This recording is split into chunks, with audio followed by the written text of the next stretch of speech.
We're joined by Martin Gargiulo, a professor of organisational behaviour at INSEAD. You've launched a social capital tool for the internet. You also research generally networking and social capital.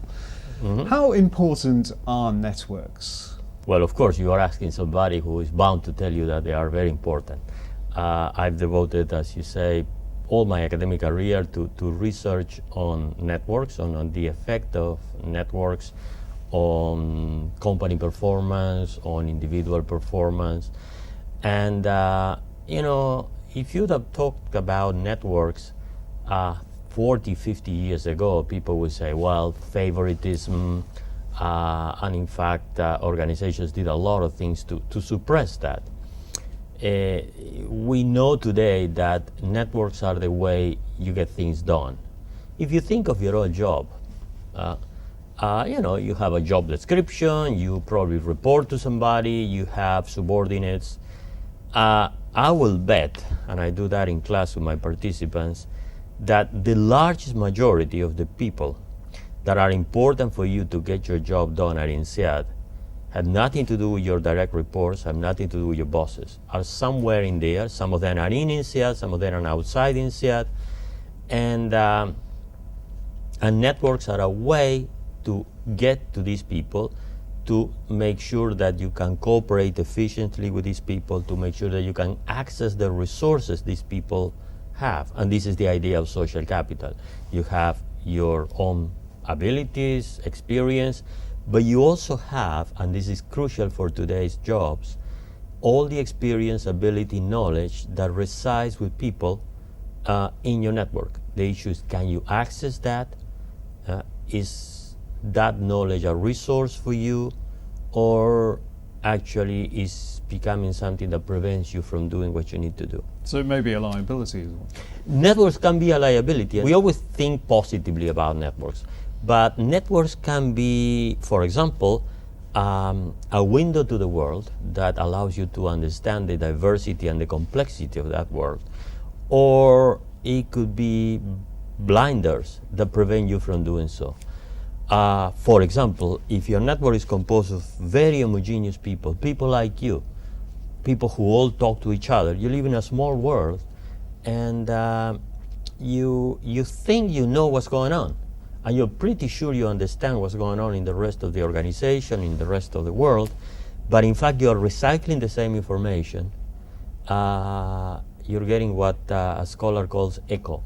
You know, we all agree on something because we all talk to each other, but we become increasingly detached from what the rest of the organization thinks, for example, and at some points we find out, to our surprise, that what we thought was obvious to everybody is only obvious to us. And this sort of feedback is reinforcing your incorrect perception. Absolutely, because you talk to people who only think like you, who only see the world like you, so you become convinced that that must be the truth. Everybody thinks like that. Yeah, everybody you talk to.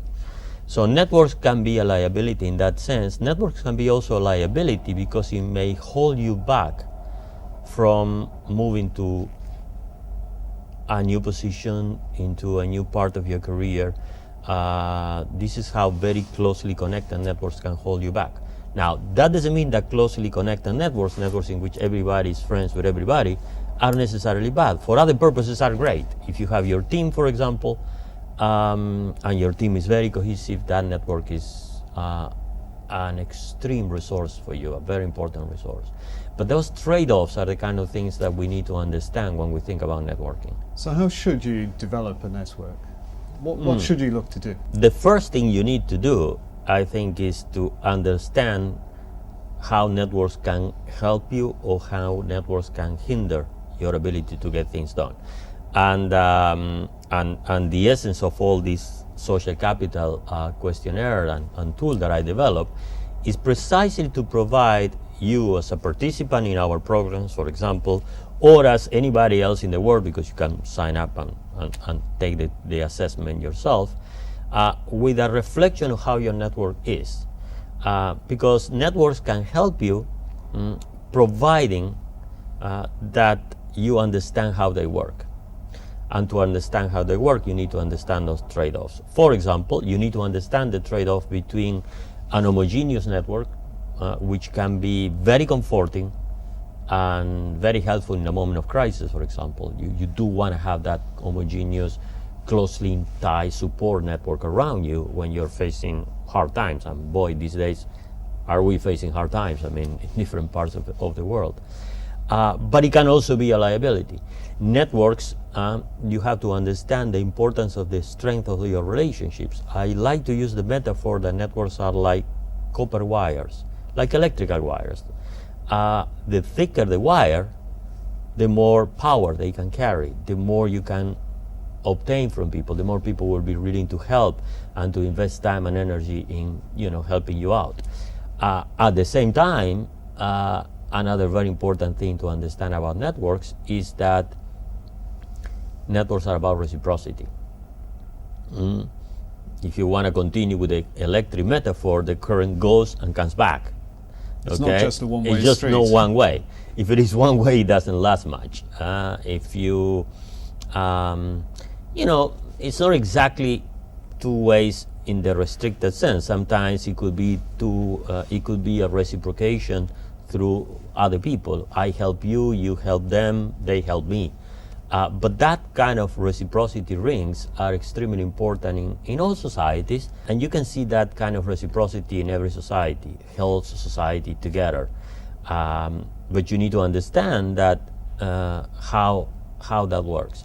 Why? Because when you look at places like LinkedIn and all that, which are extremely useful for people, at least for some people, you very fast see that there are some people that have huge networks, 400, 500 contacts. When you study a little bit more what's going on in those networks, in fact, only a very small number of ties are active, in the sense that you actually exchange things with them. Because maintaining relationships takes time. If I can count on you, you can count on me.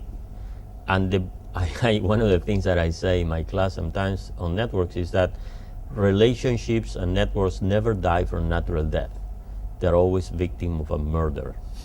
By this I mean, even if you don't see a person for years, your relationship with that person doesn't disappear, except if you defaulted seriously on that relationship. That is, you commit murder. You kill the relationship by doing something. Otherwise, they just go there and they age.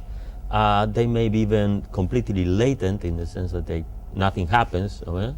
But this is like, if you want to go back to the modern to the electricity metaphor, like modern copper wires. I'm showing my age here, of course, but the old copper wires decay, and over time you needed to replace them. The new ones, they can stay there. The plastic won't rot. I mean, if you don't use them, still are there, and you can reactivate them. How many of these active relationships do you think it's possible to maintain realistically? Yeah. I mean, rather than say 400 contacts on LinkedIn. Yeah. We have to distinguish here between what in the network scholars we call strong ties and weak ties. We can maintain a humongous number of weak ties, people we met, okay, and we have some relationship at some point, and then we move away from country to country, company to company. Those ties could be reactivated. Those can be a large number because they are inert. They don't require a lot of investment. They do require sometimes occasional contact with people, so and we all receive sometimes in this day and age of the email and the instant message, a message from somebody we haven't seen in ages. There is another part which is the core network, the network of people that we really rely on for personal purposes, for professional purposes, and that can be very small. But bottom line, the research shows that, any number between 20 and 30, this is your core network, and sometimes even smaller. 15, 20. These are people who have been with you for a while, or they are very important for you today.